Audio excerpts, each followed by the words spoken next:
एक लड़का था, नाम राघव। उम्र कोई 25 साल, लेकिन चेहरा जैसे थक गया हो इस दुनिया से।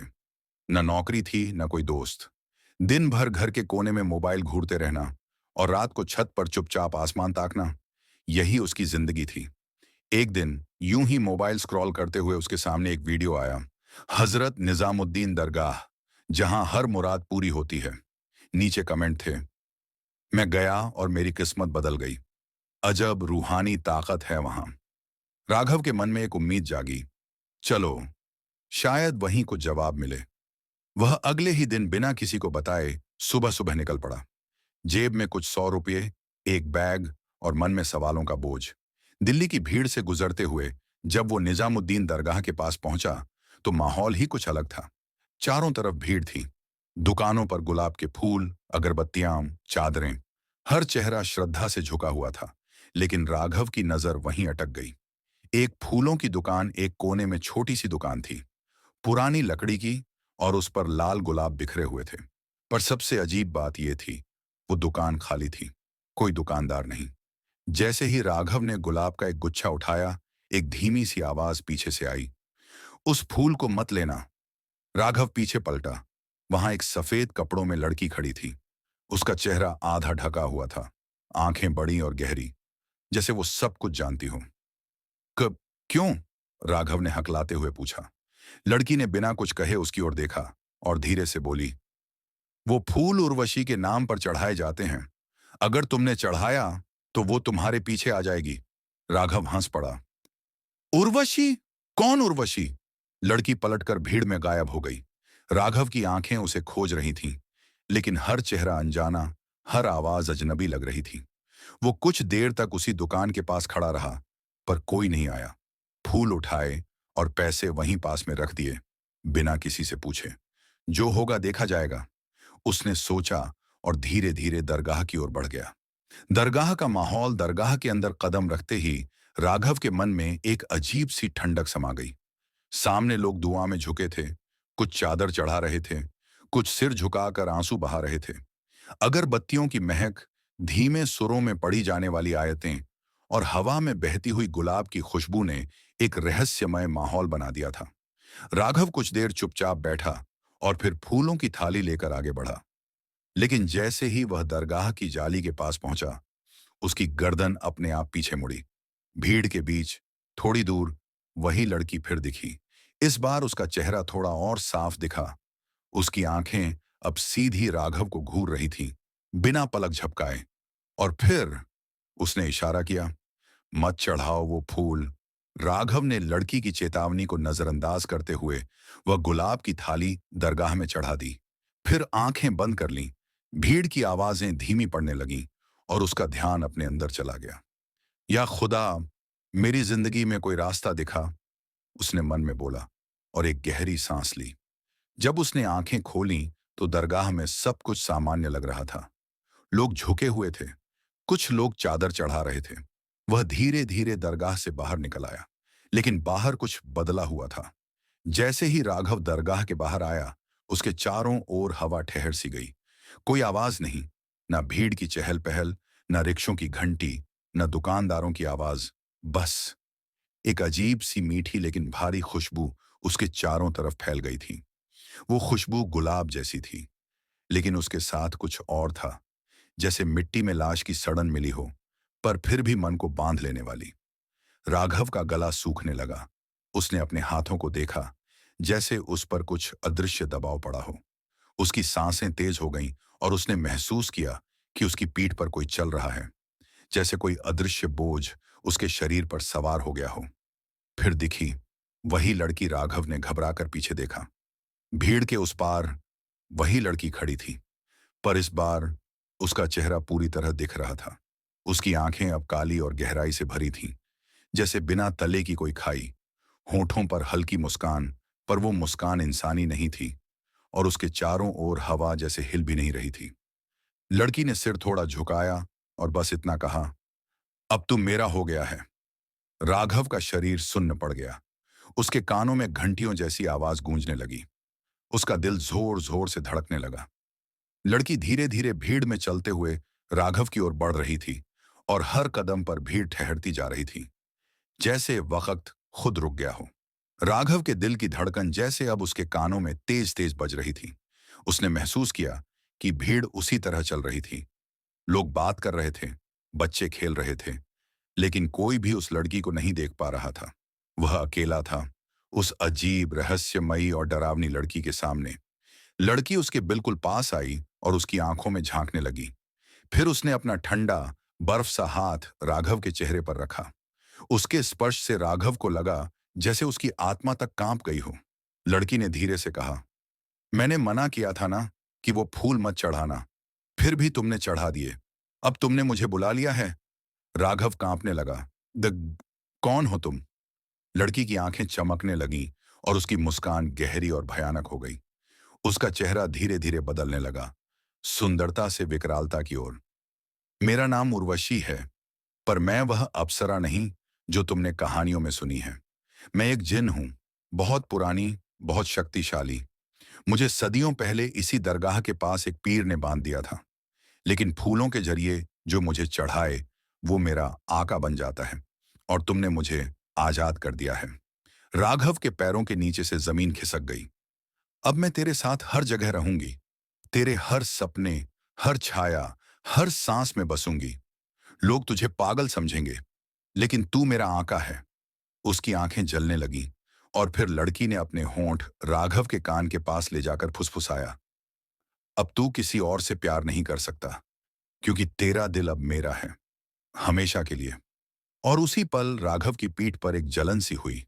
उसने पीछे हाथ लगाया। वहां एक जलती हुई गुलाब की आकृति उसके चमड़े पर खुद गई थी, जैसे किसी ने अंगारे से निशान बना दिया हो। राघव की सांसें बेकाबू थीं, हाथ कांप रहे थे। पसीने से भीगा हुआ वह जैसे मौत को छूकर लौटा हो। वह सीधा दरगाह से भागता हुआ अपनी कार में बैठा। भीड़, सड़कों की आवाजें, सब उसके कानों में धुंधली लग रही थीं। उसे बस एक ही चीज याद आ रही थी, उर्वशी का चेहरा और उसकी वो बात, अब मैं तेरे साथ हर सांस में रहूंगी। घर की ओर भागना राघव जैसे तैसे ट्रैफिक के बीच अपनी कार दौड़ाता रहा। हर मोड़ पर उसे लग रहा था कोई पीछे बैठा है। पीछे का शीशा बार बार देखता, कभी वहां कुछ दिखता, कभी कुछ नहीं। जब वो घर पहुंचा तो दरवाजा धकेलते ही सीधा अपने कमरे में भागा। दरवाजा बंद किया, कमरे की सारी लाइटें ऑन कर दी, फिर थक कर बेड पर गिर गया। धड़कनें अब भी तेज थीं और आंखें बंद करने की हिम्मत नहीं थी। लेकिन जब आंखें बंद की, जैसे ही उसने पलकें मूई, उर्वशी का चेहरा सामने आ गया। वो मुस्कुरा रही थी, लेकिन उसकी मुस्कान में प्यार नहीं, कब्जा था। राघव की आंखें खुल गईं, लेकिन अब वो अकेला नहीं था। कमरे की रोशनी होने के बावजूद ठंडी हवा बहने लगी। पंखा बंद था, खिड़कियां बंद थीं। फिर भी हवा फिर अचानक पीछे से एक आवाज आई, आका। राघव ने सिर घुमाया और वहीं कमरे के एक कोने में उर्वशी खड़ी थी। वही सफेद कपड़े, वही गहरी आंखें, लेकिन अब उसकी त्वचा मुरझाई हुई, हाथों की उंगलियां लंबी और नुकीली, और उसकी आंखों की पुतलियां पूरी काली थीं। वह धीरे धीरे राघव की ओर आई। आका, उसने धीरे से कहा, क्या हुक्म है? मैं आपकी क्या सेवा कर सकती हूं? राघव अब हिल भी नहीं पा रहा था। उसका शरीर जैसे किसी अदृश्य जाल में बंध चुका था। उसके मुंह से सिर्फ एक टूटी सी फुसफुसाहट निकली, मम, मुझे छोड़ दो। उर्वशी मुस्कुराई, अब ये तो हो नहीं सकता। तुमने मुझे बुलाया है, मेरी आत्मा तुम्हारे फूलों से बंध गई है। अब तुम चाहो या ना चाहो, मैं तुम्हारी सेवा में हमेशा रहूंगी। राघव अब कांप नहीं रहा था। अब उसका चेहरा बदला हुआ था। डर की जगह जिज्ञासा थी, और शायद लालच भी। उसने उर्वशी की आंखों में देखा और उसे अपने बचपन की याद आई, जब वो आलादीन का किस्सा सुनता था, एक जिन्न जो उसकी हर बात मानता था। और अब उसके सामने खड़ी थी उर्वशी, एक असली जिन्न, सुंदर, खौफनाक और उसकी सेवा में तैयार। तो जो मैं कहूंगा तुम वही करोगी? राघव ने पूछा। उसकी आवाज अब भारी थी। उर्वशी ने गर्दन झुकाई। हाँ मेरे आका। तो ठीक है, सबसे पहले मेरे लिए अच्छे और कीमती कपड़े लेकर आओ। उर्वशी मुस्कुराई, लेकिन उसकी मुस्कान में एक खतरनाक शर्त छिपी हुई थी। ठीक है आका, मैं कपड़े ले आऊंगी, लेकिन आपको भी मेरे लिए कुछ करना होगा।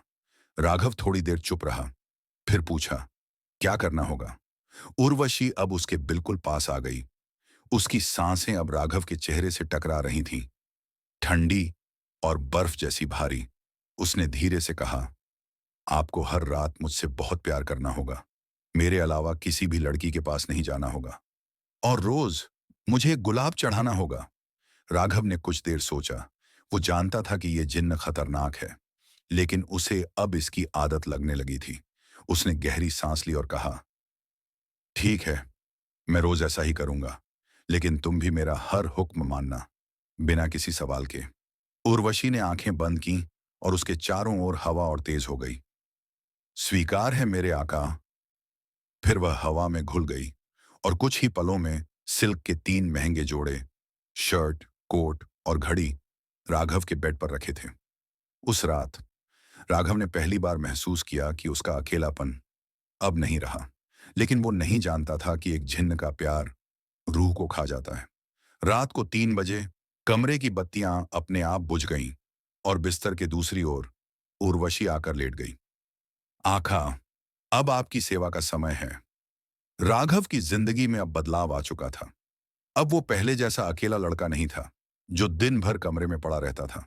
अब उसका चेहरा चमकता था, उसके कपड़े महंगे हो गए थे, जेब में पैसे थे और रातों में उर्वशी। हर रात ठीक 3 बजे कमरे की बत्तियां खुद ब खुद धीमी हो जाती, कमरे में गुलाब की अजीब सी महक फैल जाती और फिर उर्वशी उसके पास आकर लेट जाती। वो उसकी ओर मुड़ती, आंखों में देखती और कहती, आका, अब मैं सिर्फ आपकी हूं। राघव का दिल तेज तेज धड़कता, लेकिन अब डर नहीं, एक अजीब सी तसल्ली होती। रातें यूं ही बीतती रहीं। हर सुबह बगल में उर्वशी नहीं होती, पर गुलाब की कुछ सूखी पंखुड़ियां जरूर मिलती, और उन पंखुड़ियों में से निकलती थी एक हल्की सी फुसफुसाहट, मुझे मत छोड़ना आका। दिन के समय राघव पहले की तरह ही रहता, लेकिन अब उसे लगता कोई हमेशा उसके आसपास है। जब वो बाहर निकलता, कोई अनदेखी निगाहें उसका पीछा करती। कभी कभी उसे अपने कान के पीछे कोई ठंडी उंगली सी महसूस होती। शायद उर्वशी की 25 साल बीत चुके थे। राघव अब एक बहुत बड़ा आदमी बन चुका था। महल जैसा घर, बड़ी बड़ी चमचमाती गाड़ियां, नोटों से भरी तिजोरियां, लोगों की लंबी लाइनें, जो उसकी एक नजर के लिए तरसते थे। पर उसके दिल में सिर्फ एक चेहरा था, उर्वशी, जिसे दुनिया नहीं देख सकती थी, जिसे छू नहीं सकती थी, पर जो हर रात उसके बिस्तर पर होती थी, हर सुबह उसकी सांसों में होती थी। और इस सब के बावजूद राघव अकेला था। वो अब बूढ़ा होने लगा था। चेहरे पर झुर्रियां थीं, बालों में सफेदी, लेकिन उसकी आंखों में अभी भी वही कैद का धुआं था। उसे पता था वो कभी शादी नहीं कर सकता, क्योंकि जिस दिन वो किसी और से प्यार करेगा, उर्वशी उसे जला देगी। और आज 25 साल बाद राघव पहली बार टूट गया। रात्रि जब विचार मन में आया, उस रात जब वो महल की बालकनी में बैठा चांद देख रहा था, उसके मन में एक विचार आया, मुझे इस कैद से आजाद होना होगा। वो अब मुस्कुरा नहीं पाता था, ना किसी से खुलकर बात करता था, ना बाहर कहीं जाता था। बस उर्वशी हर रात उसका जिस्म, उसकी आत्मा, उसकी हंसी, सब कुछ खा रही थी। वो अब बस रह गया था, एक झिन्न का बंधा हुआ मालिक, जो खुद आजाद नहीं था, पर वो सोच भी नहीं पाया। उसने बस ये सोचा ही था कि उर्वशी से अलग हो जाना चाहिए। और उसी पल पीछे से एक सर्द हवा का झोंका आया। कमरे की सारी बत्तियां बुझ गईं। फूलदान में रखा गुलाब सूख कर राख हो गया और सामने उर्वशी खड़ी थी। उसकी आंखों में इस बार डर नहीं था, आग थी। उसने कांपती आवाज में कहा, आका, ऐसा मत करना। आप मेरा सब कुछ हो। अगर आप मुझे छोड़ दोगे तो मैं सब जला दूंगी, ये दुनिया, ये महल, ये शरीर। राघव ने कांपते हुए कहा, मैं थक गया हूं, मैं इंसान हूं उर्वशी, मैं अब और नहीं कर सकता। उर्वशी उसके पास आई, उसके हाथों को पकड़ा और कहा, आप मेरी आत्मा से बंधे हो। अगर आप अलग हुए तो मैं मिट जाऊंगी, और आप भी, क्योंकि अब आप भी इंसान नहीं रहे। आप जिन्न के मालिक नहीं, जिन्न के हिस्से बन चुके हो। रात के अंधेरे में राघव अपने महल जैसे घर की एक कोठरी में बैठा था, जहां उसने एक पुरानी किताब छुपा रखी थी, जिसमें प्राचीन जिन्हों के बंधन और मुक्ति के रहस्य थे। उसे ये किताब बहुत पहले एक फकीर ने दी थी, जिसने सिर्फ इतना कहा था, जब तुझे अपना राज खुद पर भारी लगने लगे, तब ये किताब खोलना। ये तेरे जैसे रूहबंदों के लिए है। आज 25 साल बाद राघव ने वो किताब खोली। धूल और खून की गंध निकली। किताब के पन्नों पर अजीब लिपि में लिखा था, और आखिरी पन्ने पर लिखा था, अगर कोई जिन्न तेरे वजूद में बस जाए तो उसे अलग करने के लिए सिर्फ एक रास्ता है। एक ऐसा सूफी मौलवी जो रूहों को बांधना जानता हो। अगली सुबह राघव छुपते छुपाते दिल्ली के एक पुराने इलाके में पहुंचा, काला खां।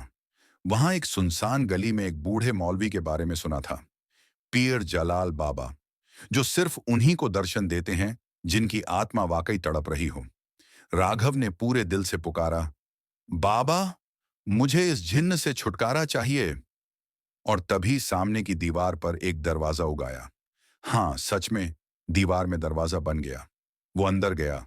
घुप अंधेरा, एक चिराग जल रहा था, और धुंध के बीच बैठे थे पीर जालाल बाबा।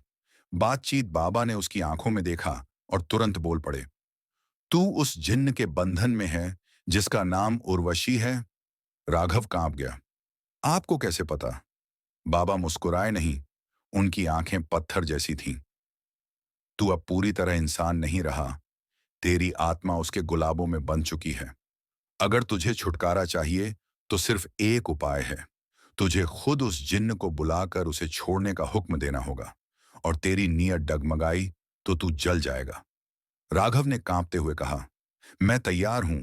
बाबा ने एक तांत्रिक दायरा बनाया, बीच में गुलाब की सूखी पंखुड़ियां बिछाईं और कहा, उसे पुकार, आजादी या अंत, दोनों तुझ पर निर्भर है। पीर जलाल बाबा के इशारे पर राघव ने वह गुलाब की पंखुड़ियां उठाईं जो उसने हर रात उर्वशी को चढ़ाई थीं। उसने बीच में बैठकर वह मंत्र दोहराना शुरू किया जो बाबा ने सिखाया था, जिसे मैंने पुकारा, जिसे मैंने बांधा, आज उसे उसकी राह लौटानी है। जैसे ही तीसरी बार मंत्र पूरा हुआ, कमरे की हवा भारी हो गई। तेल का चिराग अचानक नीले रंग में जलने लगा, और धुएं से बनी आकृति राघव के सामने उभरने लगी। उर्वशी प्रकट हुई। वो अब पहले जैसी नहीं थी। उसका चेहरा अब डरावना था। हड्डियां दिखने लगी थीं, आंखें आग जैसी लाल थीं, और उसके बाल हवा में लहरते नहीं, बल्कि तैरते हुए सांपों की तरह घूम रहे थे। आका, उसकी आवाज अब थरथराती जमीन जैसी थी। तुमने मुझे धोखा दिया। राघव ने कांपते हुए आंखें बंद कीं और जोर से कहा, उर्वशी, अब मैं तुझसे मुक्त होना चाहता हूं। मैं आजाद रहना चाहता हूं। लौट जा, जहां से आई थी। और तभी तांडव शुरू हुआ। उर्वशी चीख उठी, तू मुझे नहीं छोड़ सकता। मैं तुझसे बंधी हूं। मैं तुझसे प्यार करती हूं। कमरे की दीवारें कांपने लगीं। चिराग बुझ गया और दरवाजा अपने आप बंद हो गया। फर्श फटने लगा और वहां से लाल लावा जैसी आग निकलने लगी। पीर जालल बाबा ने जोर से मंत्र बोलना शुरू किया, और उर्वशी बीच दायरे में कैद हो गई। वो तड़पने लगी। उसका चेहरा अब इंसानी नहीं, किसी नागिन, किसी जली हुई रूह, किसी राक्षसी देवी जैसा हो गया था। आका, देखो क्या कर रहे हो, मुझे मत जलाओ। राघव की आंखें नम हो गईं। उसने देखा, जिस उर्वशी को उसने कभी चाहा था, वो अब तिल तिल कर जल रही थी। पीर जलाल बाबा ने जोर से कहा, राघव, अब निर्णायक वाक्य बोलो। मैं तुझे मुक्त करता हूं। मेरी आत्मा से अलग हो जा, जल्दी, वरना तू भी जल जाएगा। अंतिम क्षण राघव ने कांपती आवाज में कहा, उर्वशी, मैं तुझे मुक्त करता हूं। मेरी आत्मा से अलग हो जा। उर्वशी ने एक आखिरी बार उसकी आंखों में देखा। उसकी आंखों से दो लाल आंसू गिरे, और फिर वो चीखती हुई जलने लगी। मैं लौटूंगी आका, कभी ना कभी, अगले जन्म में, तुम्हारी सांसों में, तुम्हारे खून में।